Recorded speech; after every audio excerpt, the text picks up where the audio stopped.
Hello everyone.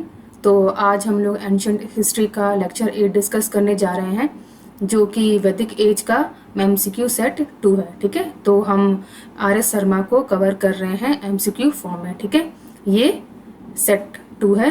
चलते हैं first question की तरफ। Question first, Ayurveda has its origin इन। अब आयुर्वेदा का ओरिजिन इनमें से किस में पाया जाता है? आपके ऑप्शन से ए ऋग्वेदा, बी समावेदा, सी यजुर्वेदा, डी अथर्ववेदा। तो इसका आंसर क्या होगा? डी अथर्ववेदा। अथर्ववेदा के अंतर्गत ही हमें आयुर्वेदा के ओरिजिन का पता चलता है। तो आंसर क्या होगा? डी अथर्ववेदा। ठीक है, चलते हैं नेक्स्ट क्वेश्चन की तरफ। Question number 2, the Rigvedic Aryans were governed bye. अब जो ऋग्वेदिक आर्यन से उसमें किस टाइप की गवर्नमेंट हमें पाई जाती है या दिखाई देती है? ठीक है, आपके ऑप्शन है A tribal republic, B form of democracy, C monarchial government, D rule by elder. तो जो ऋग्वेदिक आर्यन से उसमें हमें मोनार्कियल गवर्नमेंट फॉर्म दिखाई देती है। ठीक है, तो इसका आंसर क्या होगा? Option C monarchial government. ठीक, चलते हैं नेक्स्ट क्वेश्चन की तरफ। Question number 3, in the early Vedic period varna system was based on. अब अर्ली वैदिक सिस्टम में जो वर्ण हमें वर्ण डिस्ट्रीब्यूशन दिखाई देता है वो किस तरीके से कैटेगराइज था या किस बेस पे उसको कैटेगराइज किया गया था? जो 4 वर्ण सिस्टम थे, ब्राह्मण, क्षत्रिय, वैश्य, शूद्र, इसको किस बेस पे कैटेगराइजेशन किया गया था? ठीक है, आज की जो सेट ऑफ 30 क्वेश्चंस हैं ये काफी फैक्चुअल है, तो इसे हम लोग फटाफट कवर करेंगे। ठीक है, इसमें ज्यादा एक्सप्लेनेशन की जरूरत नहीं होगी क्योंकि ये फैक्चुअल बेस्ड क्वेश्चन है। तो इसके ऑप्शंस क्या हैं? Option A education, option B birth, option C occupation, option D talent. तो इसका आंसर क्या होगा? Option C occupation. ऑक्यूपेशन के बेस्ड पे ही हम 4 वर्ण सिस्टम को विभाजित करते हैं अर्ली वैदिक पीरियड में। ठीक है, चलते हैं नेक्स्ट क्वेश्चन की तरफ। Question number 4, the ritualistic percepts pertaining to the hymns of the Vedas are known as. इसका क्या मतलब है? जो रिचुअल उपदेश थे जो रिलेटेड थे हाइम्स ऑफ वेदा के, उसको और किस नाम से जाना जाता है? ठीक है, आपके ऑप्शन है ए संहिता, बी अरण्यकास, सी ब्रह्मनास, डी उपनिषदा। तो इसका आंसर क्या होगा? ऑप्शन सी ब्रह्मनास। ब्रह्मनास को ही उस टाइम के रिचुअलिस्ट उपदेश जो रिलेटेड थे हाइम्स के, इसको ब्रह्मनास के रूप में भी जाना जाता है। ठीक है, चलते हैं नेक्स्ट क्वेश्चन की तरफ। Question number 5, the famous Vedic saying war begins in the mind of man is content in the. अभी जो फेमस कोट या थॉट कहा गया है war begins in the mind of man, ये किससे रिलेटेड है या किसमें कंटेंट है? आपके ऑप्शन हैं A Mundaka Upanishad, B Mahabharata, C Rigveda, D Atharvaveda. तो ये जो फेमस सेइंग है war begins in the mind of man, ये बिलोंग करता है अथर्ववेद से। ठीक है, तो आपका आंसर क्या होगा? Option D Atharvaveda. ठीक है, चलते हैं नेक्स्ट क्वेश्चन की तरफ। Question number 6, the crop which was not known to Vedic people. अब वो ऐसा कौन सा क्रॉप था जिसकी जानकारी वैदिक लोगों को नहीं थी? आपके ऑप्शन हैं ए बार्ले, बी वीट, सी राइस, डी टोबैको। तो इसका आंसर क्या होगा? D tobacco. टोबैको का ज्ञान वैदिक पीपल के लोगों को नहीं था। बाकी जितने भी वीट, बार्ले, राइस था, इन सब की क्रॉपिंग वो लोग किया करते थे। ठीक है, चलते हैं नेक्स्ट क्वेश्चन की तरफ। Question number 7, which of the following craftsmanship was not practised by the Aryans. अब जो आर्यंस होते थे और उनके जो क्राफ्टमैन होते थे, इनमें से कौन सा काम वो लोग नहीं किया करते थे? Option A pottery, B jewellery, C carpentry, D blacksmith. तो जैसा कि हम लोग को पता है कि आर्यंस को जो आयरन मेटल का ज्ञान नहीं था, तो वो ब्लैकस्मिथ क्राफ्टमैनशिप का काम नहीं करते थे। ठीक है, बाकी पॉटरी, ज्वेलरी, कारपेंट्री, ये सारे वर्क्स वो लोग किया करते थे, लेकिन ब्लैकस्मिथ का काम वो लोग नहीं करते थे। तो आपके आंसर क्या होंगे? Option D blacksmith. ठीक है, चलते हैं नेक्स्ट क्वेश्चन की तरफ। Question number 8, Who was the eldest brother among the Pandavas. अब पांडवास के जो 5 पांडव थे उनमें सबसे बड़े भाई का नाम क्या था? ये पूछ रहा है आपसे। आपके आंसर हैं option A Yudhishthira, B Bhima, C Sahadeva, D Nakula. तो इसका आंसर क्या होगा? ए युधिष्ठिरा। युधिष्ठिरा 5 पांडव में सबसे बड़े भाई कहलाते हैं, ये थे। ठीक है, आपका आंसर ए। चलते हैं नेक्स्ट क्वेश्चन की तरफ। Question number 9, the Veda which deals with ritual is known as. अब वह कौन सा वेदा है जो रिचुअल्स या कर्मकांडों से डील करता है? आपके आंसर हैं A Rigveda, B Yajurveda, C Samaveda, D Atharvaveda. तो इसका आंसर क्या होगा? Option B Yajurveda. यजुर्वेदा ही है जो रिचुअल्स या कर्मकांडों से बिलोंग करता है। ठीक है, चलते हैं नेक्स्ट क्वेश्चन की तरफ। Question number 10, the name of the Indian astronomer who knew 5 astronomical system who lived in the 6th century was.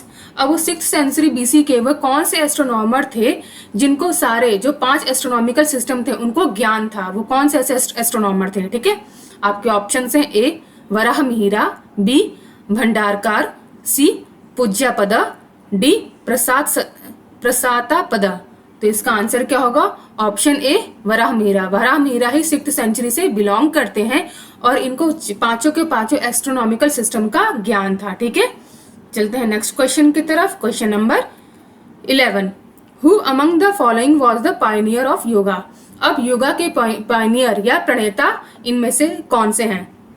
Options A Patanjali, B Banabhatta, C Aitareya, D वृद्धकंता।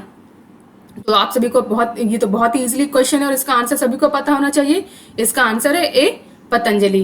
Patanjali he Pioneer of yoga कहलाते हैं। ठीक है, चलते हैं नेक्स्ट क्वेश्चन की तरफ।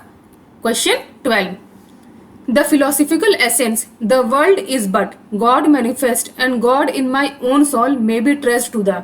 अब ये जो फिलोसफिकल एसेंस है या फिलोसफिकल कहावत कहते हैं या थॉट कहा जाता है कि the world is but God manifest and God is my own soul, मतलब इस वर्ल्ड का क्रिएटर तो गॉड ही है और वो गॉड मेरे अंदर है। ये किससे रिलेटेड है या किस में ट्रेस किया जाता है? ठीक है, आपके ऑप्शन से ए वेदास, बी उपनिषदास, सी पुराणास, डी मनुस्मृति। तो ये जो फेमस कोट या फेमस फिलोसफिकल थॉट जो है ये उपनिषद से बिलोंग करता है। तो इसका आंसर क्या होगा? ऑप्शन बी उपनिषद। ठीक है, चलते हैं नेक्स्ट क्वेश्चन की तरफ। Question number 13, which one of the following Vedas contain sacrificial formula. अब इनमें से कौन से वेदास हैं जो कंटेन करता है सेक्रीफिशियल फॉर्मूलाज को? ठीक है, आपके ऑप्शन है ए समावेदा, बी ऋग्वेदा, सी यजुर्वेदा, डी अथर्ववेदा। तो हम सबको पता है कि यजुर्वेदा में हमें सेक्रीफिशियल फॉर्मूलाज की पुष्टि होती है। तो इसका आंसर क्या होगा? Option C Yajurveda. ठीक है, चलते हैं नेक्स्ट क्वेश्चन की तरफ। Question number 14, the most important craftsmanship in the Vedic period was the. सबसे इंपॉर्टेंट क्राफ्टमैनशिप, ये जो क्राफ्ट होता था वो वैदिक पीरियड का कौन सा था? ठीक है, जो आर्टिसन थे वो कौन सा ऐसा क्राफ्ट का काम किया करते थे वैदिक पीरियड में? सबसे फेमस कौन सा था? आपके ऑप्शन है A blacksmith, B goldsmith, C carpenter, D barber. तो इसमें सबसे करेक्ट आंसर क्या होगा? C carpenter. ठीक है, चलते हैं नेक्स्ट क्वेश्चन की तरफ। Question number 15, the home of Gargi, Maitreya and Kapila was. अब गार्गी, मैत्रेय और कपिला कहाँ से बिलोंग करती हैं? आपके ऑप्शन है ए विदिशा, बी उज्जैन, सी पाटलिपुत्रा, डी मिथिला। तो ये तीनों जो गार्गी, मैत्रेय और कपिला थी ये मिथिला से बिलोंग करती थी। ठीक है, चलते हैं नेक्स्ट क्वेश्चन की तरफ। Question number 16, the sage who is said to be have Aryanized South India was. अब साउथ इंडिया को आर्यनाइज किस सेज ने या किस ऋषि ने किया था? ठीक है, आपके ऑप्शन से ए यज्ञवल्क्या, बी वशिष्ठा, सी अगस्त्या, डी विश्वामित्रा। तो इसका आंसर क्या होगा? अगस्त ने ही साउथ इंडिया को आर्यनाइज किया था। तो option C is the correct answer. चलते हैं नेक्स्ट क्वेश्चन की तरफ। Question 17, Which one of the following tribal assemblies was normally involved in the election of the tribal chief? अब इसमें से कौन सी असेंबली थी जो इलेक्शन ऑफ ट्राइबल चीफ में इन्वॉल्व होती थी या ट्राइबल चीफ के इलेक्शन में पार्टिसिपेट करती थी? ठीक है, ऑप्शन ए समिति, बी सभा, सी गणा, डी विधाता। तो इसका आंसर क्या होगा? ऑप्शन ए समिति ही थी जो ट्राइबल चीफ के इलेक्शन में पार्टिसिपेट किया करती थी। ठीक है, चलते हैं नेक्स्ट क्वेश्चन की तरफ। Question number 18, which metal was first use by the वैदिक पीपल। अब इनमें से वो कौन सा मेटल है जिसका यूज फर्स्टली वैदिक पीपल के लोगों ने किया था? आपके ऑप्शन हैं A silver, B gold, C iron, D copper. तो इसमें से जो पहला मेटल था वो कॉपर यूज किया था वैदिक पीपल के लोगों ने। तो इसका आंसर क्या होगा? Option D copper. ठीक है, चलते हैं नेक्स्ट क्वेश्चन की तरफ। Question number 18, the caste system of India was created for. अब जो कास्ट सिस्टम जो वैदिक कल्चर में क्रिएट किया गया था वो क्यों क्रिएट किया गया था या उसका रीजन क्या था? आपके ऑप्शन है A immobility of labour, B recognition of the dignity of labour, C economic uplift, D occupational division of labour. तो इसका करेक्ट आंसर क्या होगा? D occupational division of labour. इसीलिए ऑक्यूपेशन के बेस्ड पे ही उस टाइम के सोसाइटी को या समाज को 4 वर्णों में विभाजित किया गया था। ठीक है, तो आंसर क्या होगा? Option D occupational division of labour. चलते हैं नेक्स्ट क्वेश्चन की तरफ। Question number 20। In which century did the first movement against Vedic ritualistic practice start? अब वो किस सेंचुरी के स्टार्ट होने से या किस सेंचुरी के बाद से हम कह सकते हैं जो अगेंस्ट द वैदिक रिचुअलिस्टिक प्रैक्टिसेस स्टार्ट हुआ, कि इसके अगेंस्ट में बात होने लगी कि हमें वैदिक रिचुअल्स को नहीं मानना चाहिए, वो किस सेंचुरी से स्टार्ट किया गया? तो जैसे हम लोग को पता है कि जब जैनिज्म और बौद्धिज्म हुआ था तो इन्होंने बहुत ही अपोज किया था इस ब्राह्मणिज्म को या वैदिक कल्चर को। और जैनिज्म और बुद्धिज्म का स्टार्टिंग सेंचुरी कौन सी है? वो 600 BC है। ठीक है, तो आपके ऑप्शंस रीड कर लेते हैं। Option A 1900 BC, B 14th century BC, C 5th century AD, या डी 600 BC। तो जैसा कि बौद्धिज्म और जैनिज्म जो बिलोंग करते हैं वो 600 BC से बिलोंग करते हैं और इन्होंने ही वैदिक रिचुअलिस्टिक के अगेंस्ट आवाज उठाई थी या मूवमेंट शुरू किया था। तो इसका आंसर क्या होगा? Option D 600 BC। ठीक है, चलते हैं नेक्स्ट क्वेश्चन की तरफ। Question number 21। Recognise the medicinal trio of ancient India from the following options. अब इन ऑप्शंस में से किन तीनों को मेडिसिनल ट्रियो के नाम से जाना जाता है? ठीक है, आपके ऑप्शन है ए Charaka, Sushruta, Bharata, option B Charaka, Sushruta and Patanjali, option C Charaka, Sushruta and Banabhatta, option D Charaka, Vatsyayana और बाणभट्टा। तो आपके आंसर क्या होंगे? Option B Charaka, Sushruta and Patanjali. ठीक है, पतंजलि किस लिए फेमस है? पतंजलि योगा के लिए फेमस है। सुश्रुता किस लिए फेमस है? ये सर्जरी के लिए फेमस है। और चरक किस लिए फेमस है? ये आयुर्वेदा के लिए फेमस है। ठीक है, तो इसका आंसर क्या होगा? Option B Charaka, Charaka, Sushruta and Patanjali. चलते हैं नेक्स्ट क्वेश्चन की तरफ। Question number 22। The term philosophy is derived from which of the following. अब जो टर्म फिलोसफी है ये कहाँ से डिराइव किया गया है या कहाँ से लिया गया है या इसका जनक कहाँ किसी कहते हैं? आपके ऑप्शन है A ancient Greek, B ancient Roman, C Hebrew language, D English. तो इसका आंसर क्या होगा? Option A ancient Greek. ठीक है, चलते हैं नेक्स्ट क्वेश्चन की तरफ। Question number 23। Which one of the following stages of the life of a man in Aryan society in ascending order of age is correct? अब जो हमें पता है कि हमने आर्यन या वैदिक कल्चर को हमने 4 स्टेजेस में विभाजित किया था, तो वो 4 स्टेजेस के असेंडिंग ऑर्डर में हमें लगाना है या कौन सा असेंडिंग ऑर्डर में लगा हुआ है ये हमें करेक्ट दिखाना है। तो सबसे पहले कौन सा आता है? सबसे पहले ब्रह्मचर्य आता है, फिर दूसरा क्या आता है? गृहस्थ आता है, फिर तीसरा क्या आता है? वानप्रस्थ आता है, फिर चौथा क्या आता है? सन्यास आता है। तो ऑप्शन में देख लेते हैं कि किसमें करेक्ट वाइज लगा हुआ है। तो ऑप्शन ए पढ़ते हैं। ऑप्शन ए ब्रह्मचर्य, गृहस्था, वानप्रस्थ, सन्यास। अरे पहला ही है इसका answer, option A correct answer. ठीक है, चलते हैं नेक्स्ट क्वेश्चन की तरफ। Question number 24। The Atharva Veda does not discuss the ideal of.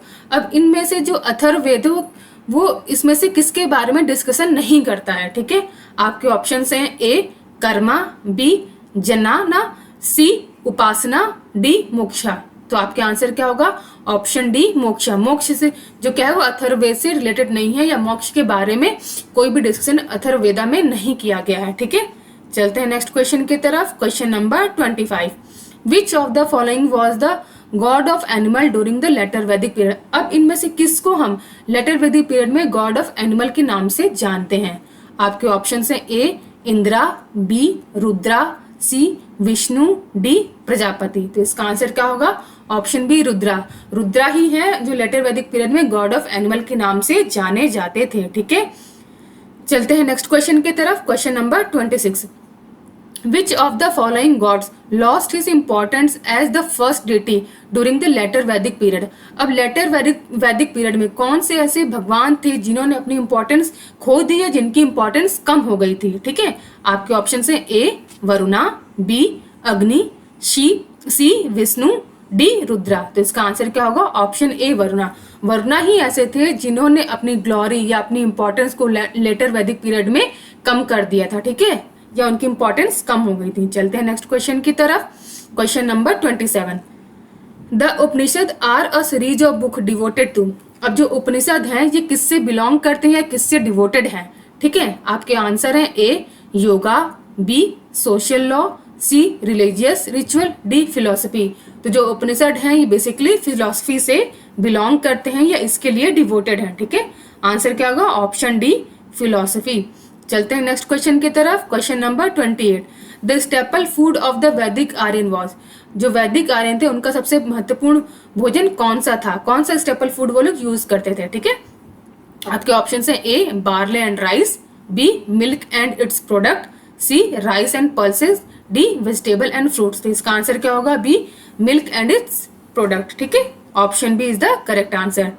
चलते हैं नेक्स्ट क्वेश्चन की तरफ। Question number 29, the Vedic religion along with its later Vedic development is actually known as. Vedic religion और जो letter वैदिक religion है, दो type के रिलीजन है, दो टाइप के वैदिक रिलीजन है, एक अर्ली वैदिक रिलीजन और दूसरा क्या है? लेटर वैदिक रिलीजन। तो इसको अन्य किस नाम से जाना जाता है, ठीक है। ऑप्शन है हिंदुइज्म, बी ब्राह्मणिज्म, सी भगवतिज्म, डी वैदिक धर्म। तो जो अर्ली वैदिक पीरियड था और लेटर वैदिक पीरियड था, इसका एक और नाम क्या है? ब्राह्मणिज्म भी है। तो इसका आंसर क्या होगा? बी ब्राह्मणिज्म, या इसके डेवलपमेंट को ब्राह्मणिज्म के नाम से भी कहा जाता है क्योंकि इस टाइम पे ब्राह्मणिकल कर्मकांड काफी ज्यादा बढ़ गए थे, ठीक है। ऑप्शन बी ब्राह्मणिज्म, ठीक है। चलते हैं नेक्स्ट क्वेश्चन की तरफ। Question number 13, the Upanishad are separated from the Brahmanas by treaty called. अब किस ट्रीटी के अनुसार या किस ट्रीटी के बाद उपनिषद को ब्राह्मणिज्म से अलग कर दिया गया था? आपके ऑप्शन है ए वेदास, बी अरण्यकास, सी एपिक्स, डी पुराणास। तो इसका आंसर क्या होगा? बी अरण्यकास। अरण्यकास ट्रीटी के बाद ही उपनिषद को ब्राह्मणास से सेपरेट कर दिया गया था, ठीक है। तो हमने आज ये डिस्कस कर लिया सेट ऑफ 30 क्वेश्चन जो कि वैदिक एज से रिलेटेड है। अगर आपको ये सीरीज अच्छी लग रही है तो प्लीज लाइक कीजिए, सब्सक्राइब कीजिए हमारे चैनल्स को, ठीक है। Thank you for watching.